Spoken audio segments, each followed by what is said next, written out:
Malam itu, hujan turun perlahan di tengah langit Jakarta yang gelap. Petir sesekali menyambar, seolah ikut menertawakan kebodohan seseorang yang sedang berdiri sempoyongan di depan pintu kamar hotel. Dialah Profesor Adrian Wiratama, lelaki muda berusia 32 tahun yang baru saja menerima penghargaan sebagai dosen termuda dan tersukses di universitas ternama. Pintar, tampan, kaya, dan sombong. Kombinasi yang membuat banyak orang kagum sekaligus muak padanya. Sore tadi, setelah acara penghargaan selesai, rekan-rekan dosennya memaksanya untuk ikut pesta kecil di bar hotel. Adrian, yang awalnya menolak, akhirnya luluh dan disinilah kesalahan besar itu dimulai. Dengan tubuh mabuk berat, langkahnya gontai menyusuri lorong kamar hotel. Matanya setengah tertutup, pikirannya kabur, tapi entah kenapa angka kamar yang dia lihat di pintu terasa benar. No. 12. Ya, ini kamar gue, gumamnya pelan. Meski yang sebenarnya tertulis di kartu kuncinya adalah 1212, bukan 1112. Pintu kamar itu terbuka dengan mudah. Adrian masuk dengan langkah goyah, langsung menutup pintu di belakangnya. Aroma lembut lavender menyambut hidungnya, aroma yang seharusnya aneh, karena kamarnya biasanya berbau cologne khas pria. Tanpa berpikir panjang, ia melempar jasnya ke sofa dan menjatuhkan tubuh di atas ranjang yang sudah tertata rapi. Dalam setengah kesadarannya, ia hanya bergumam pelan. Bantalnya lembut banget. Namun malam itu, bukan hanya dia yang ada di kamar itu. Di sisi lain tempat tidur, Naila, mahasiswi tingkat akhir jurusan sastra, sedang tertidur lelap setelah seharian kelelahan menghadiri seminar nasional. Ia tidak pernah menyangka bahwa seorang pria asing yang belakangan akan mengubah seluruh hidupnya sedang berbaring beberapa sentimeter darinya. Ketika suara dengkuran halus terdengar, Naila mengerjap pelan. Matanya terbuka setengah, lalu membulat seketika. Siapa? Ia membeku. Ada sosok pria tidur di sebelahnya. Ia menatap lebih dekat. Wajah itu begitu tenang, tampan, dan sangat familiar. Butuh waktu beberapa detik bagi otaknya yang baru bangun untuk mengenali siapa sosok itu. Profesor Adrian, profesor yang terkenal arogan dan perfeksionis itu, ada di tempat tidurnya. Naila spontan menjerit pelan, menarik selimut, menutupi tubuhnya, dan langsung berdiri dengan panik. Adrian, yang masih setengah sadar, hanya bergumam pelan. Halo, kamu room service ya? Kopinya besok aja. Dan tanpa sadar, sesuatu terjadi. Malam itu, semuanya berubah. Sebuah kesalahan kecil akan menjadi awal dari kisah besar yang tak pernah mereka duga. Cahaya matahari menembus tirai tipis, menampar wajah Adrian yang masih terlelap. Dengan kepala berat, ia bangkit sambil memegangi pelipis. Kenapa? Kamar gue wangi banget, gumamnya, menatap sekeliling. Ia baru menyadari sesuatu aneh. Warna tas, sepatu, dan baju yang berserakan di kursi, tidak ada satupun miliknya. Lalu, dari kamar mandi terdengar suara air. Suara lembut perempuan sedang bersenandung kecil. Seketika, tubuh Adrian menegang. Ini kamar siapa? Belum sempat ia memproses, pintu kamar mandi terbuka, dan keluarlah Naila, dengan rambut basah, mengenakan handuk kecil yang menutupi tubuhnya. Begitu melihat Adrian yang berdiri di tengah kamar, Naila langsung berteriak.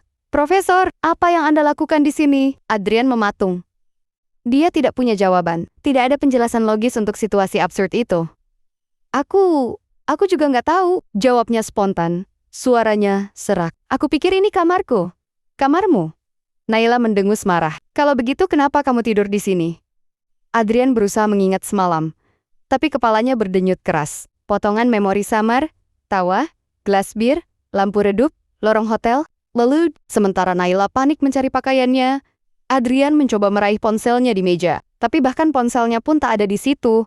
Ya Tuhan, ini mimpi buruk, gumam Naila, pelan. Wajahnya merah padam. Ia tahu reputasinya bisa hancur kalau ada yang tahu profesor muda itu semalam tidur di kamarnya. Apalagi, Adrian terkenal keras dan tak kenal kompromi. Namun anehnya, Adrian tidak marah. Ia justru terlihat, "Kenggang, dengar, aku benar-benar gak sengaja," ujarnya dengan nada pelan. "Aku mabuk, dan aku pikir kamar ini punyaku." Naila hanya menghela napas panjang. Baiklah profesor, sebelum ada orang yang lihat, lebih baik Anda keluar. Adrian menatap pintu sejenak, lalu berjalan keluar tanpa banyak bicara. Tapi sebelum benar-benar pergi, ia menoleh sekali lagi. Dan untuk alasan yang tak ia mengerti, matanya berhenti lama menatap wajah Naila. Di situ, entah mengapa, dadanya terasa hangat, seolah sesuatu di hatinya baru saja bergeser, pelan, tapi pasti. Sejak pagi itu, Adrian tidak bisa berhenti memikirkan kejadian semalam. Ia berusaha mengalihkan pikirannya dengan mengajar seperti biasa. Tetapi setiap kali melihat mahasiswa dengan rambut panjang, pikirannya langsung melayang ke wajah Naila. Namun yang membuatnya semakin gelisah adalah ketika ia melihat Naila duduk di bangku depan kelasnya sore itu. Wajah gadis itu menunduk, jelas berusaha menghindari tatapan dosennya. Mereka berdua berpura-pura tidak mengenal satu sama lain. Tidak ada yang tahu bahwa semalam, profesor muda yang terkenal dingin itu sempat tidur di kamar mahasiswinya sendiri. Namun setiap kali mata mereka bertemu, ada sesuatu yang berbeda. Bukan sekadar rasa malu atau canggung, tapi ada getaran samar. Sesuatu yang tidak bisa mereka jelaskan. Setelah kelas selesai, Naila memberanikan diri menghampiri Adrian di ruang dosen. "Profesor, saya ingin minta maaf kalau semalam membuat Anda tidak nyaman," katanya dengan suara pelan. Adrian menatapnya lama. "Naila, seharusnya aku yang minta maaf. Aku yang salah masuk kamar." Keheningan mengisi ruangan sesaat. Lalu, untuk pertama kalinya sejak mereka kenal, Adrian tersenyum kecil. "Jangan khawatir, aku nggak akan bilang apapun ke siapapun." Senyum itu sederhana, tapi cukup untuk membuat Naila menunduk dalam-dalam. Ada sesuatu di balik tatapan profesor muda itu yang berbeda dari biasanya. Tidak lagi dingin, tidak lagi menyebalkan, lebih hangat. Namun di luar ruangan itu, seseorang melihat mereka. Dina, sahabat sekaligus saingan Naila di kampus, memperhatikan dari kejauhan dengan tatapan tajam.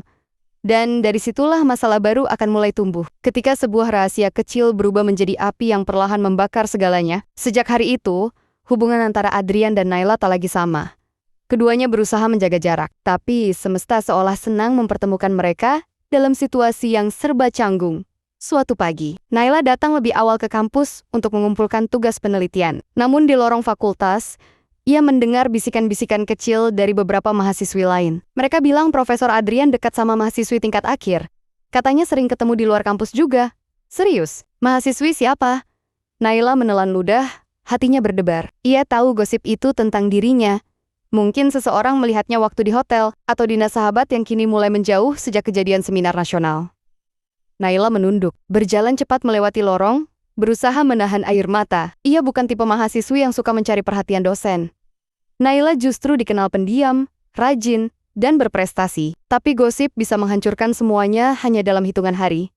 Sementara itu, di ruang dosen, Adrian juga mendengar rumor yang sama. Beberapa koleganya tertawa kecil sambil melontarkan sindiran halus. "Profesornya masih muda, ya wajar kalau mahasiswinya naksir," kata salah satu dosen wanita dengan nada menggoda. Adrian hanya tersenyum tipis, tapi di balik ekspresinya, ada rasa gelisah yang besar. Ia tahu, gosip bisa merusak reputasi akademiknya. Tapi yang lebih ia takutkan adalah bagaimana gosip itu akan berdampak pada Naila. Siang itu, tanpa pikir panjang, ia memanggil Naila ke ruangannya. Gadis itu datang dengan wajah tegang. Adrian menatapnya dalam-dalam sebelum bicara. "Naila, aku dengar ada gosip di kampus." Naila langsung menunduk, suaranya bergetar. "Maaf, Profesor, saya nggak tahu kenapa orang-orang bisa tahu." Adrian menghela napas panjang. "Bukan salahmu, tapi mulai sekarang, kita harus hati-hati. Jangan sampai ada yang salah paham lagi."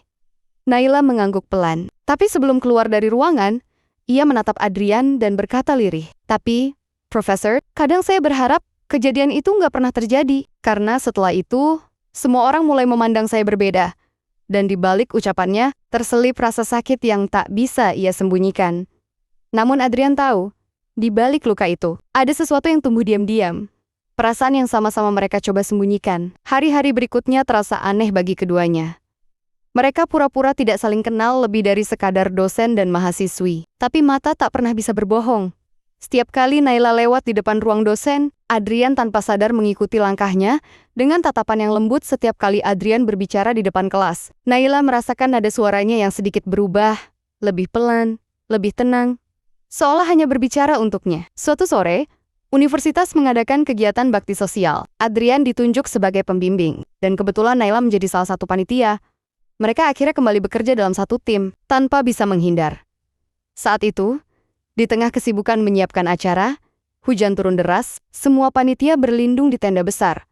Tapi Naila tetap sibuk memastikan peralatan tidak rusak. Melihatnya kehujanan, Adrian spontan mengambil payung dan menghampiri. "Naila, kamu bisa sakit kalau begini?" ujarnya. Gadis itu menatapnya, sedikit tersenyum. "Gak apa-apa, Profesor. Ini cuma hujan kecil." Namun Adrian tak mendengarkan. Ia menarik Naila pelan ke bawah payung.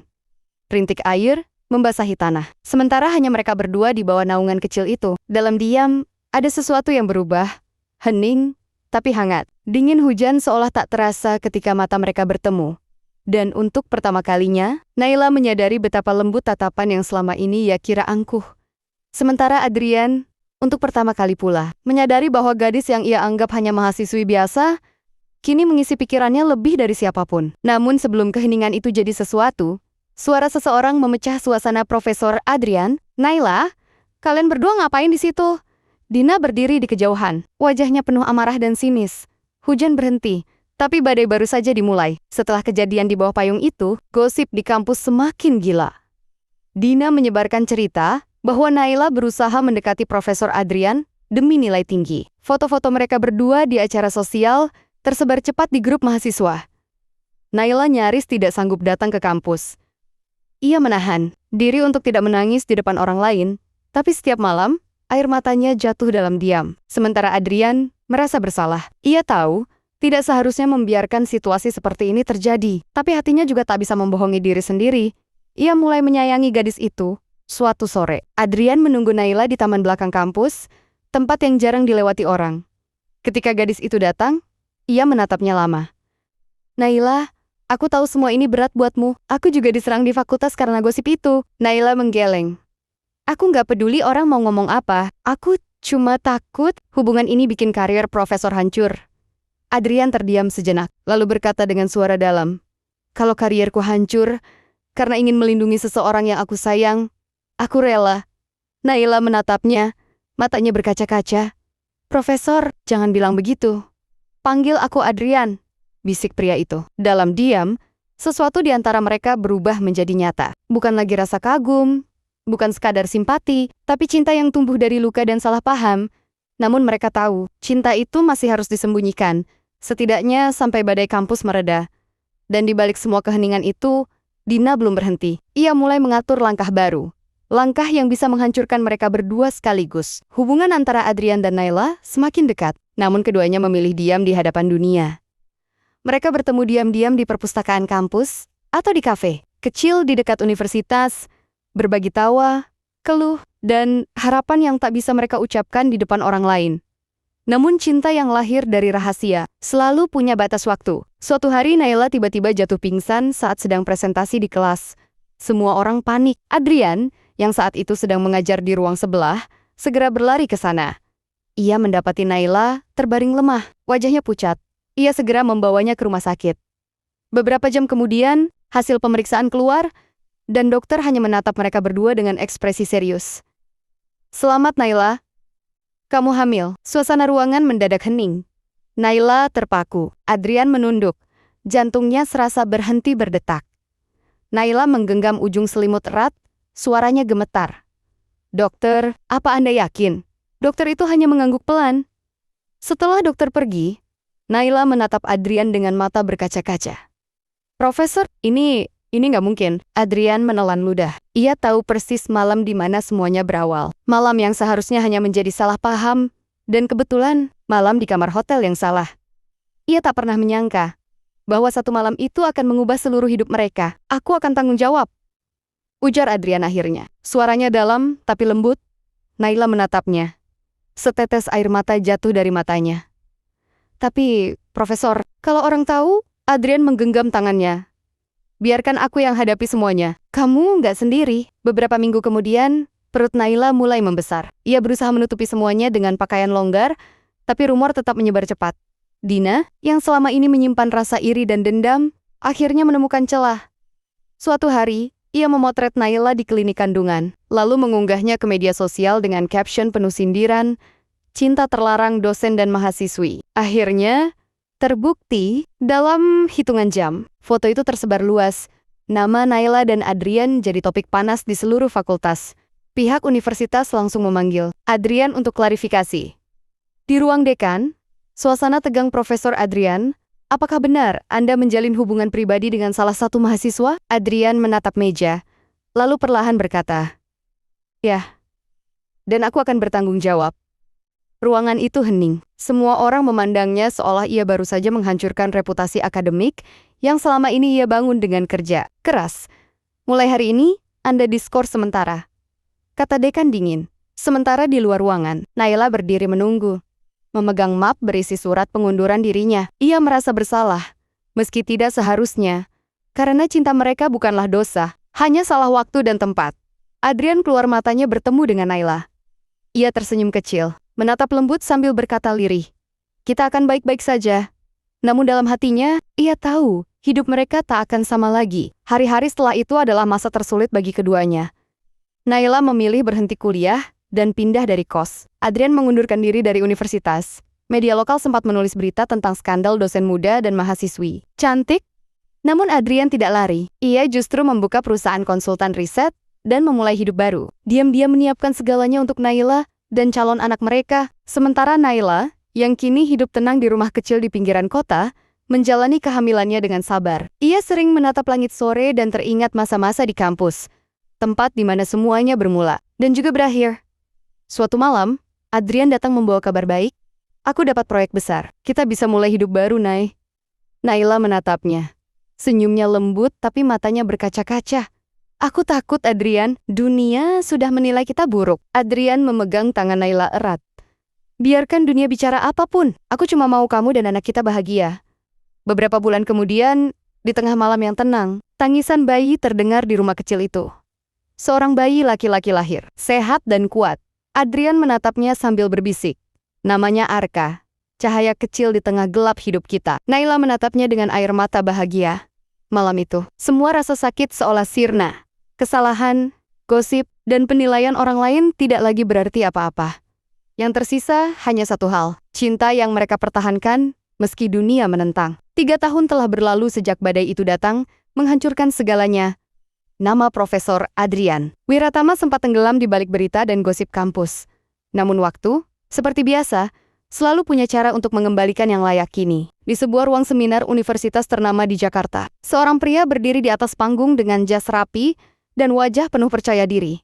Dialah Adrian, bukan lagi sebagai dosen tetap, tapi sebagai pembicara tamu internasional. Diundang karena hasil risetnya di bidang pendidikan dan teknologi. Setelah acara selesai, Adrian menghampiri Naila di hadapan banyak orang. Ia berlutut, menggenggam tangan wanita yang telah melalui segalanya bersamanya. Terima kasih, Naila, katanya lembut. Karena kamu gak pernah pergi, meskipun aku sempat kehilangan semuanya. Naila tersenyum, matanya berkilat lembut. Aku bertahan, karena aku tahu kamu selalu berjuang untuk kami. Arka menatap mereka berdua, lalu tertawa kecil, seolah ikut memahami makna cinta orang tuanya. Beberapa dosen lama yang dulu menentang Adrian, kini menghampirinya, menyalaminya dengan senyum hangat. Salah satu dari mereka berkata pelan, "Kau pernah jatuh karena cinta, Adrian, tapi sekarang kau bangkit karena cinta yang sama." Adrian hanya tersenyum. Ia tahu, dunia akhirnya melihat yang sebenarnya, bahwa cinta yang lahir dari kesalahan bisa berubah menjadi kekuatan yang menyembuhkan. Malam itu, mereka bertiga berjalan di bawah cahaya lampu taman universitas. Angin berembus lembut, membelai wajah Naila yang kini tampak lebih dewasa dan tenang. Arka tertidur di gendongan, sementara tangan Adrian menggenggam tangan Naila erat-erat. Di langit, bintang bersinar terang, seolah memberi restu pada cinta yang dulu ditolak dunia. Adrian menatap langit, lalu berbisik, "Mungkin dulu aku salah kamar, tapi aku nggak pernah salah hati." Dan disinilah cerita mereka berakhir, bukan dengan perpisahan, tapi dengan harapan, bahwa cinta sejati tak selalu datang pada waktu yang sempurna, tapi selalu datang kepada hati yang mau berjuang.